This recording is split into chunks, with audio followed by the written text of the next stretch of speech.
The story of today takes us to Chihuahua, Mexico. The story of today is about an individual that goes by the name Cesar Duarte. And if you're from Chihuahua, you know who he is, and you probably hate him, since he is one of the most corrupt politicians Mexico has seen. However, we're going to be talking about how Cesar Duarte went from selling used cars to becoming the governor of Chihuahua, and went from living in mansions and ranches to courtrooms. Cesar Duarte has an incredible and outrageous story. Before becoming a politician, Cesar Duarte was selling used cars. He was just another ambitious salesman from the state of Chihuahua, hustling and selling used cars. He managed to open up his own dealership, and it went by the name of Casa Motors. And from the earnings he was getting from selling used cars, he managed to start getting cattle and selling it. He became a cattle trader and joined a group of other cattle traders or livestock traders, whatever you want to call them. They were part of the Rancho Mesa de las Ajuntas.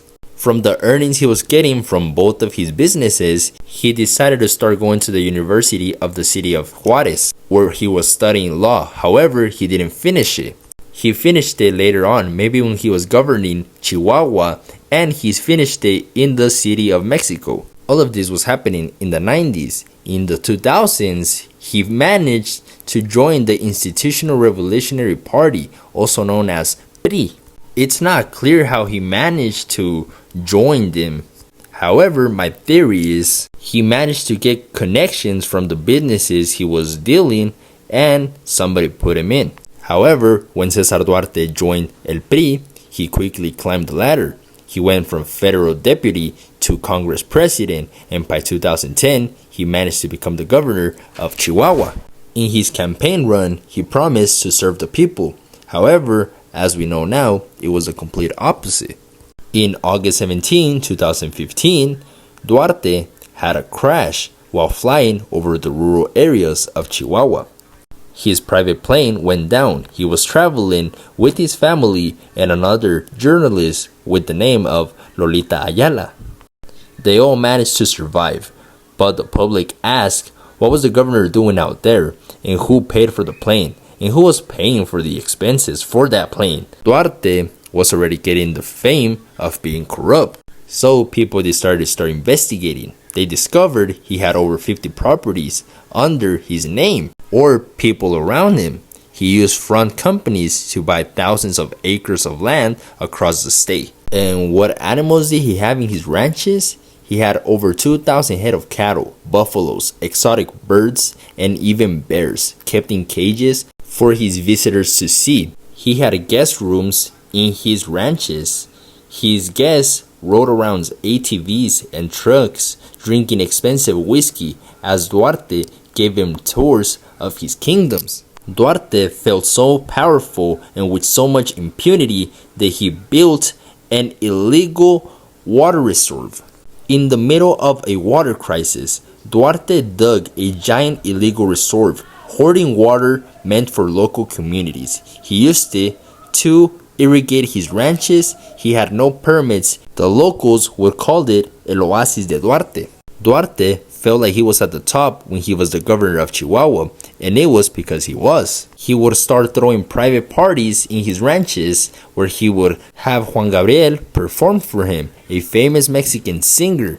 Duarte would have him perform so much for him that Juan Gabriel had his personal room in Duarte's ranch. However, Duarte wasn't fulfilled with any of this. He wanted more, and like any other millionaire, he started to collect artifacts. As we know, Pope Francis went to the state of Chihuahua, especially in Ciudad Juarez, in February of 2016. Cesar Duarte stole a ceremonial chair used by Pope Francis during his visit to Mexico, and he kept it in his ranch when it was supposed to be given to the Church of Mexico. After the death of the music icon and his friend Juan Gabriel, a statue-issued tribute frame vanished from a public display. It was later found in Cesar Duarte's private collection. Cesar Duarte was so greedy that he reached new levels. He was linked to the theft of copper wire and piping materials meant for hospitals and schools. His reign as a governor ended in 2016, and by 2017, as the accusations mounted, Duarte vanished. He fled to the United States, hiding in plain sight. For years, he lived like a free man until 2020. With all that money and power he had, he could have chose another country that's corrupt and could have not handed him over. However, he was not the brightest. He was only a rat. So he chose one of the countries that's most secure, the United States. And funny enough, it ended in the most ironic way possible. Duarte was arrested in Miami, Florida, while trying to buy a used car. His career ended the same way it began.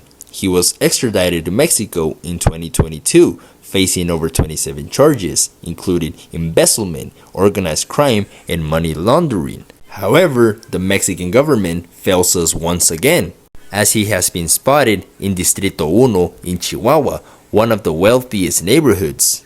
And before I end the video, I want to leave you guys with this. Cesar Duarte has been one of the most corrupt and greedy individuals Mexico has had. It's crazy that we're living in a time that's later going to be talked about in history books. Cesar Duarte was very greedy. It is believed that he stole around the same amount that Fulgencio Batista stole when he was a dictator of Cuba. That amount being 300 million US dollars. We are lucky that Chihuahua is not a country like Cuba. If not, we would be in the ruins. And it is sad that Mexico will most likely let this guy roam the streets carefree.